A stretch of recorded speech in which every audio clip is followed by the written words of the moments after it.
The first thing I remember is the game that I love. And hello, sports fans! So, in honor of today's read, I am wearing my Braves shirt because, hello, who does not love the Braves? Don't answer that. I love baseball, so this book, it combined a lot of elements that I was really excited about, and I can't wait to talk to you about. So, let's get it started, shall we? The novel is The Comeback Season by Jennifer E. Smith. And I have read a number of her books. I'd actually forgotten that the first novel of hers I read was called Windfall. And it was about this lower class guy who won the lottery and how that changes things. And I think that is where things started for me with her, because once you read one novel that you like or kind of like or whatever, then you look into more that the author has done. I was kind of on the fence with Windfall, but this novel I was hoping, and pardon the pun, alright, this is not planned. I was hoping it would hit a home run for me because it deals with a main character who had lost a parent, and I really wanted to see how Smith would deal with that, because I haven't found a lot of books that really deal and dig deep into that issue. And she did do that. I would say The Comeback Season, once I made my pro and con list, it was kind of a middling book, but if I don't look at it on paper, I did enjoy it. I think right now my problem is I have been reading so much that my brain cannot soak anything else in. That said, The Comeback Season revolves around a 15-year-old girl named Ryan, and she had lost her father 5 years previously. One thing that really bonded them together were the Cubs, which I'm a Braves fan, so we'll have to discuss this later. She wasn't a baseball fan necessarily, but because of her dad, she was a die-hard Cubs fan. When the book takes place, the opening season lands on the date of her father's death. And so she decides to skip school and go watch the game. And when she gets there, she runs into the new guy from her math class, and his name is Nick. They don't know each other because she's pretty withdrawn. She doesn't even know his name. She just thinks of him as the new guy or the guy with the cast because he has a broken arm. But they end up sitting together, and then from there they start to develop this friendship, and it's largely built around the Cubs. Not baseball, but the Cubs. Nick also has secrets, and so we learn what's going on with him, and we see how her friendship with him helps her to not move past her dad's death, but to mature and to deal with it and to understand that sometimes things happen in life. That's the basic concept of the book. Outside of dealing with the grief aspect, I was exceptionally pleased with how Smith did the baseball thing. So often when you read a book that entails a sports element, and I'm kind of guilty of this myself, and I'm trying to get better, the author sort of puts it in there as a backdrop or maybe as an afterthought, but they don't actually delve into the sport. They don't give you a game. They don't talk about how it's played or how it's important. It's just oh yes, our school is a major football school and this is the quarterback and we're awesome, and that's it. They don't really talk about the sport. And as a baseball lover, I played softball growing up.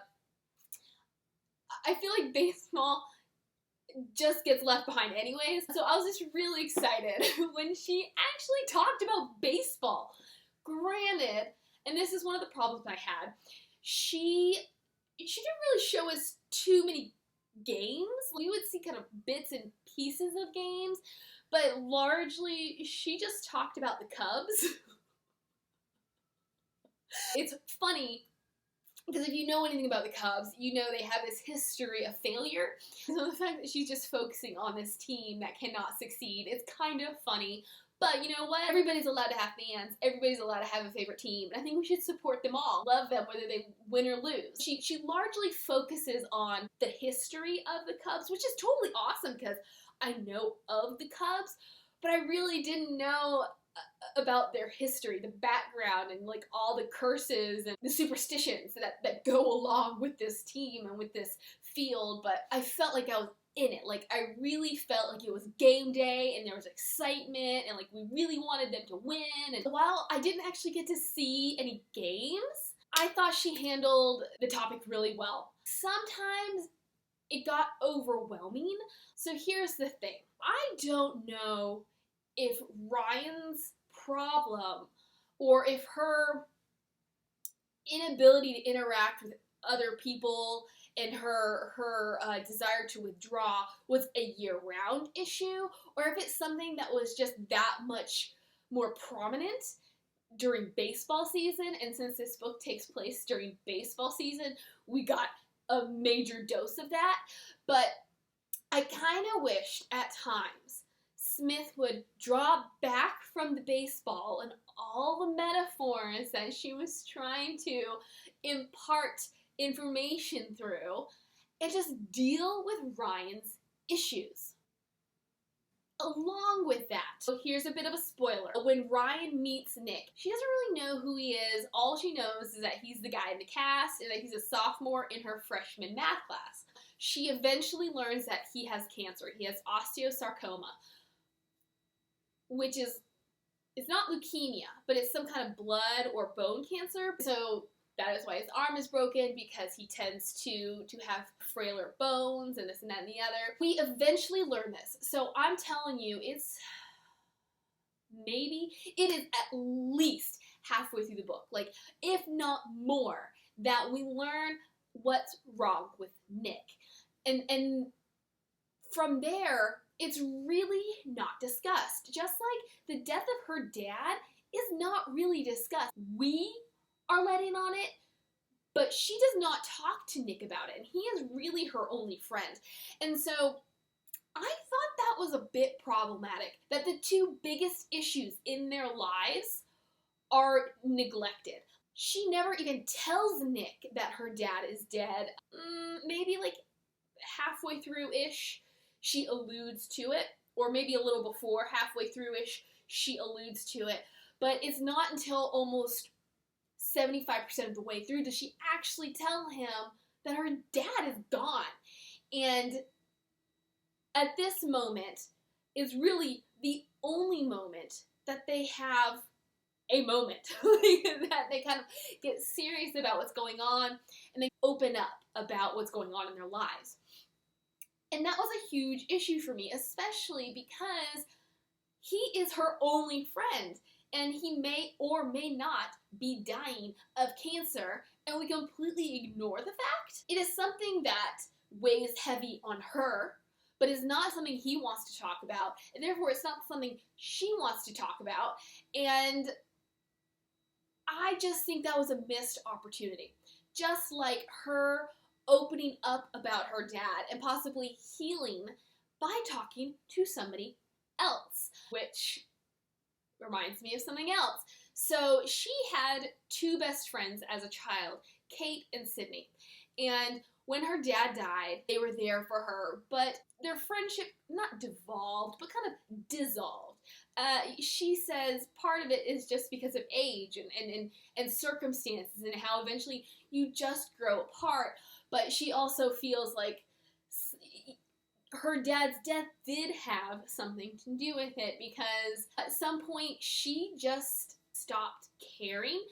My words, not hers. Even though maybe their interest would have led them in another path, the fact that she had this traumatic incident happen to her and she couldn't really move past that, it didn't help the friendship. But still, 5 years later, they were clinging to something until the book opens. And she's saying at the very beginning of that school year is when they rejected her. They decided to be part of a different friend group, and therefore she had nobody else. This is touched on through the novel, and it is yet something else that was one of my bigger problems, because a character is supposed to have a growth, it's supposed to develop, and I really felt like Ryan did not show any signs of development until that 75% mark, that just took too long. There were so many instances where she ran into Sydney and Kate, where she had an opportunity where it seemed like maybe they wanted to interact with her, and she just didn't. I could see it at the beginning. Obviously, because that is where a character is at their weakest. But as the novel progressed, she should have been doing something. She should have been reconsidering. She should have been trying to say something to them.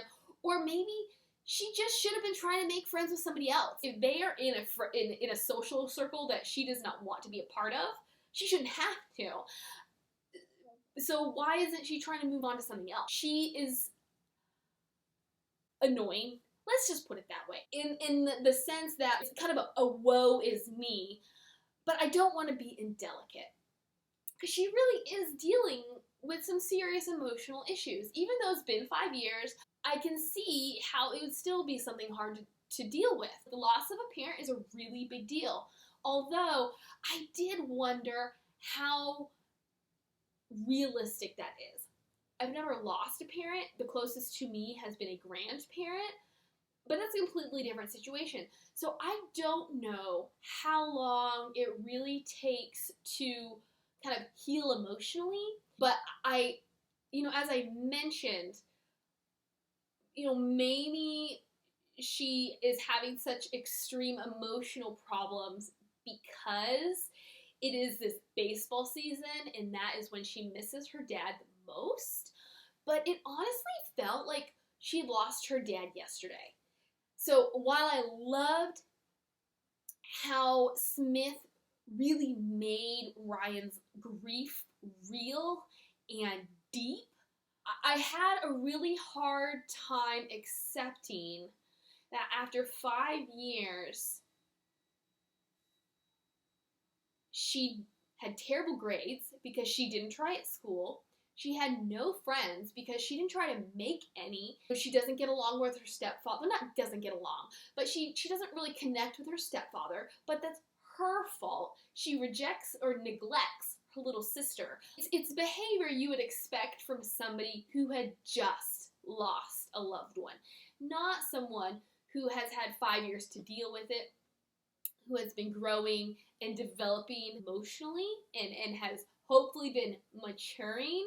All of this, starting with Kate and Sydney and ending where we are now, it all ties together because I simply could not understand why Ryan was so stunted, and it made it hard for me to like her at times. At other times, I thought she was great, but that was generally when she was not flashing back to the past, but thinking about the past, because that is when I felt that connection to her dad and that loss to her dad the most. But when we were in the present, I was just like, why are you failing at life?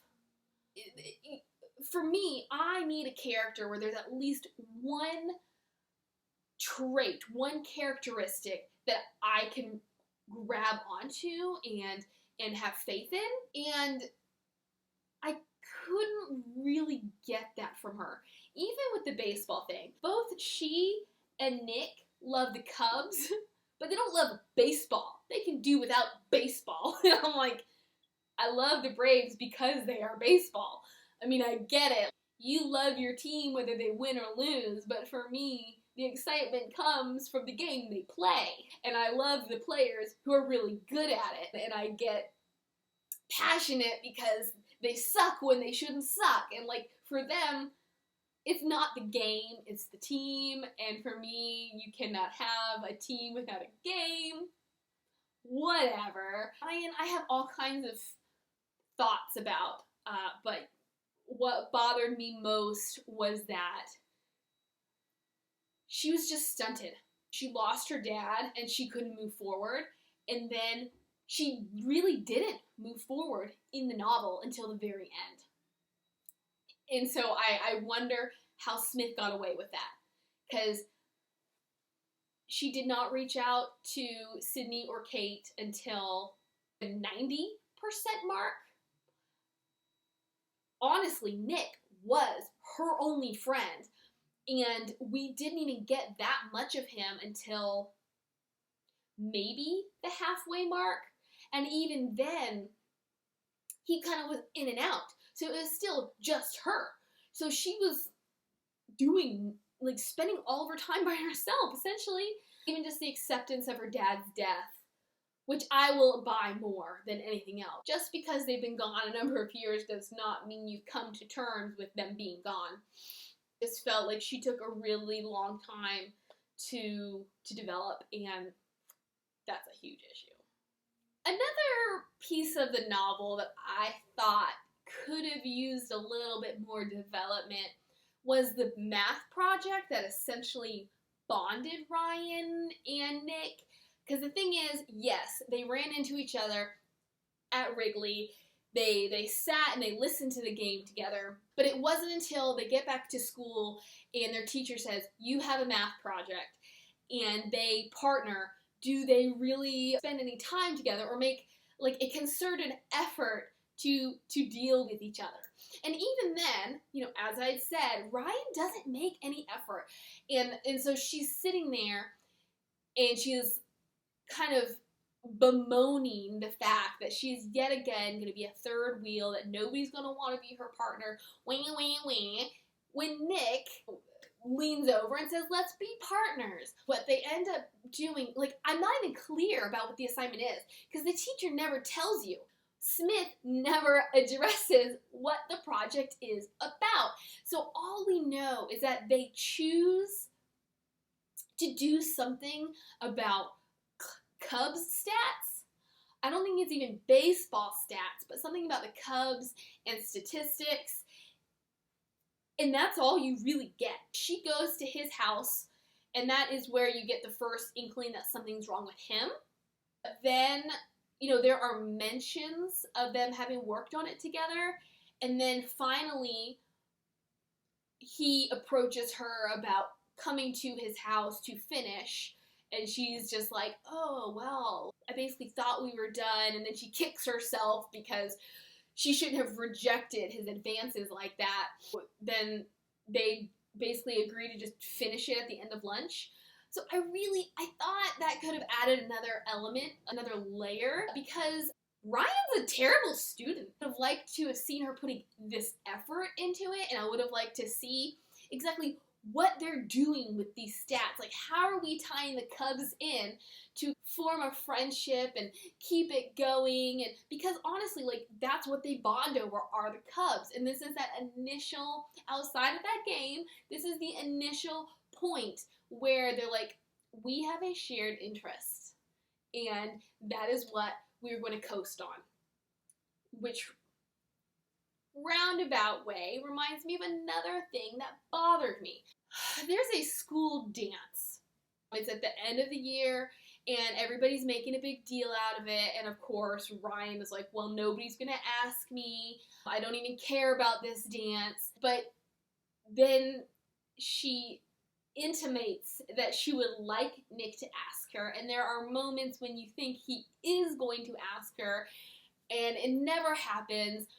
And the next thing we know, somebody else has asked Nick, and then somebody else asks Ryan, which, please explain to me how that happens, except because it was necessary for the book. She literally has no friends. She eats lunch in the hallway next to her locker because she has nobody to eat with.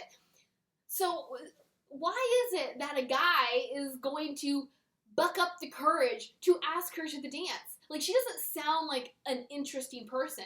Maybe there's a sense of intrigue and mystique around her because she's always by herself. I don't know. So then she goes to the dance with this guy, and they have a terrible time, and the next thing you know, there's Nick. So we're getting kind of cliched here, all right? There's Nick, and they end up dancing together, and of course it ends up being a slow song because we can't have a good YA romance-ish without a slow song, right? And they end up leaving together. They go to his house, and, you know, there's nothing stated between them about their feelings, but she calls her mother, and she lies about where she's going to be that night because she's going to stay over at his house. And they don't do anything. They just spend the night watching movies or baseball, They spend the night in his basement watching something with her head on his chest, and they fall asleep like that. Actually, she's worried about the girl that he had gone to this dance with, but I was just like, I don't get it. I mean, you're friends, and then automatically you've kind of crossed over that line into something more, but like everything else, it's not discussed. It's just there. This is at the end of the school year, and then she is given Cubs tickets by her mother, and she goes to tell Nick because they can finally sit inside the stadium, and he's like, well, I can't go. And then he's basically, well, he's supposed to be gone all through July, and this is about the time that we learn that he has cancer. But yeah, so he's kind of in and out, so they have this moment, this romantic moment that I feel like comes out of nowhere. There's no discussion, nothing. Like, all of a sudden, shows up in front of her at the dance, they dance, and then they're like, yeah, we'll leave. And then nothing. And then they fall asleep in the basement, and then this ends the school year, and then she's mad at him because he's saying he will not go to this baseball game with her because he won't be in town, or he'll be too busy. And I just felt like there was very little development when it came to them. Although, on the other hand, it was kind of refreshing. I'm not a huge romance person. I know it's going to happen in a YA book, but I'm not a huge romance person. So I did kind of like that they sort of eased into something, but then they weren't trying to take whatever that something was too far. They were just kind of there in the moment. You get the sense that they like each other, even though they never really say anything. They never really officiate a relationship. I did like that, where it was just like, you know what? We're just two kids who like each other. We enjoy baseball, and we enjoy hanging out together, and so that's what we're gonna do. If we kiss once in a while, we do. If we hold hands once in a while, we do. But it wasn't this big, like, gross, sappy thing in the book. Really, from there, you know, at that end of the school, and then when she learns that he has cancer, he's kind of in and out. And so, as I said, like, I needed more of him, more development of him, because he was a huge part in her development. And so I did not understand why he would be introduced as an integral part of the story. And then also his secret would be an integral part of the story. But then it's really just about Ryan. So, let's rewind a little bit to when she finds out that he has cancer. So the thing is, after he says no to the game, she's upset with him, but then eventually she decides, like, let me try to reach out to him, and he never answers, and then there's this really big win against the White Sox, and so she's like, this is my moment, like, he's the one who can enjoy this with me, who can understand how big of a deal this is, and, you know, this is going to be, like, when we can reconcile. So she goes to his house. And this is when it gets a little out of character for me. Because as I said, she's extremely withdrawn. She doesn't do big things. She doesn't act irrationally, I guess you could say. But so she gets to the house, and she hears his parents. And for some reason, she's just like, this is not a moment for parents. Like, literally, this is what she's thinking. So, since the door is already unlocked or open or whatever, since she has access to the inside, she just walks into the house, sneaks past his parents, and to his room. And this is when she sees him asleep in the bed, and she sees all his medication bottles, and she puts two and two together. I still can't handle that, because it goes completely against her character. She's somebody, like, she can barely bring herself to talk to her best friends from her entire life, barely bring herself to make eye contact with people. Like, anytime she interacts with Nick during the school years, because he comes to her, yet she walks straight into his room when they've been fighting. Like, they're not on speaking terms. he hasn't answered her calls. He has not returned her messages. So she's just gonna walk right inside? Didn't make sense. You know, obviously she reveals this is how she figured it out later. But I'm like, you know what? She could have figured it out in a different way as well. Like, I don't think we really needed that particular scene. And I wished, and this goes back to the baseball thing, alright?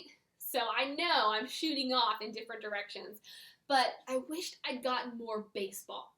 And so while she and Nick did go to quite a few games, I guess, so I wonder really how much Smith knows about baseball, or how much of this was just like looking up facts about the Cubs.